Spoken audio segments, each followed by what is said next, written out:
আসসালামু আলাইকুম বন্ধুরা, আজকে আমি নিয়ে চলে এসেছি সবজির গলা খিচুড়ি রেসিপি। খিচুড়ির জন্য আমি নিয়ে নিয়েছি 250 গ্রাম গোবিন্দভোগ চাল, নিয়ে নিয়েছি মুগ ডাল, মসুর ডাল। এই চাল ডালের পরিমাণ আমি সমান করে নিয়েছি। চাল ডালকে ভালো করে ধুয়ে আমি একটা হাঁড়ির মধ্যে নিয়ে নিয়েছি। এবারে চাল ডাল ভালো করে আমি জল দিয়ে সিদ্ধ করতে দেব। জল ফুটে উঠতে আমি এর মধ্যে অ্যাড করব হলুদ গুঁড়ো। এবারে গ্যাসের ফ্লেমটাকে মিডিয়াম রাখবো। এই ফাঁকে সবজিগুলোকে কেটে নিয়েছি।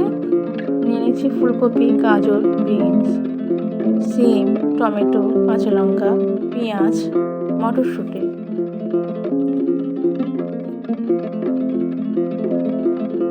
কড়াইতে তেল দিয়ে দিয়েছি।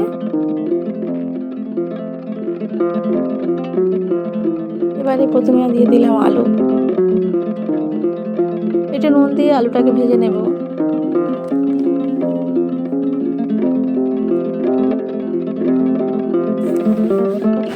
এবারে দিয়ে দেবো ফুলকপি। ফুলকপিটাকে একটু হলুদ দিয়ে ভাজবো। দিয়ে দিলাম বিনস, সিম,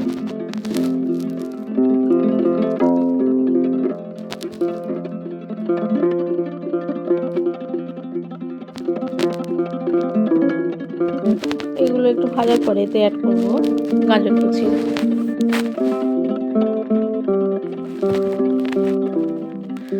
গাজর কুচি আর অ্যাড করার পরে এটাকে ভালো করে নেড়ে চেড়ে নিলাম।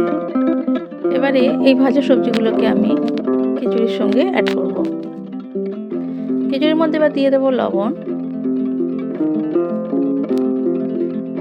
সবজিগুলোকে অ্যাড করে আমি ভালো করে কেটে নেব। কয়েক টুকরো টমেটো আমি এখানে স্লাইস করে কেটে ব্লেন্ড করে নিয়েছি।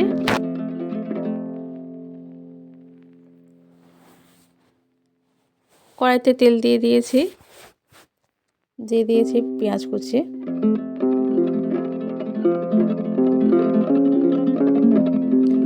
পেঁয়াজটা লাল হয়ে এসেছে, এবার আমি দিয়ে দেব আদা রসুন পেস্ট।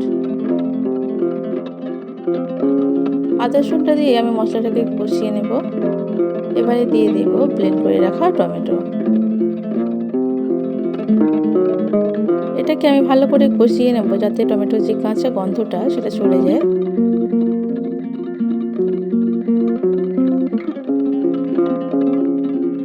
টমেটো রেডি হয়ে গেছে। এবারে এই টমেটো আমি খিচুড়ির মধ্যে অ্যাড করে দেব।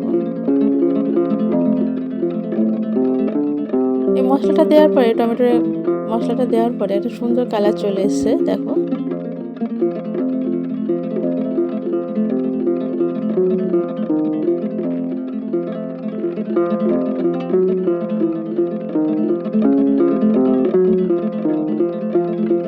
এবারে দিয়ে দেব মটরশুঁটি।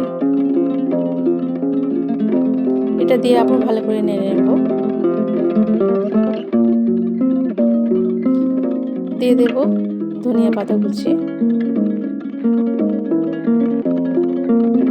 এবারে একটি চামচ করে আমি 2 চামচ ঘি নিয়ে নিয়েছি, তাতে শুকনো লঙ্কা দিয়ে ভালো করে ফুটিয়ে নিয়েছি। এই ঘিটা খিচুড়ির মধ্যে দিয়ে দেব। এটা দেওয়ার পরে খিচুড়ির স্বাদটা বহুগুণ বেড়ে যাবে। দেখো আমাদের খিচুড়ি রেডি, সবজি খিচুড়ি। এর সঙ্গে গরম গরম পেঁয়াজি আর পকোড়া জাস্ট জমে যাবে।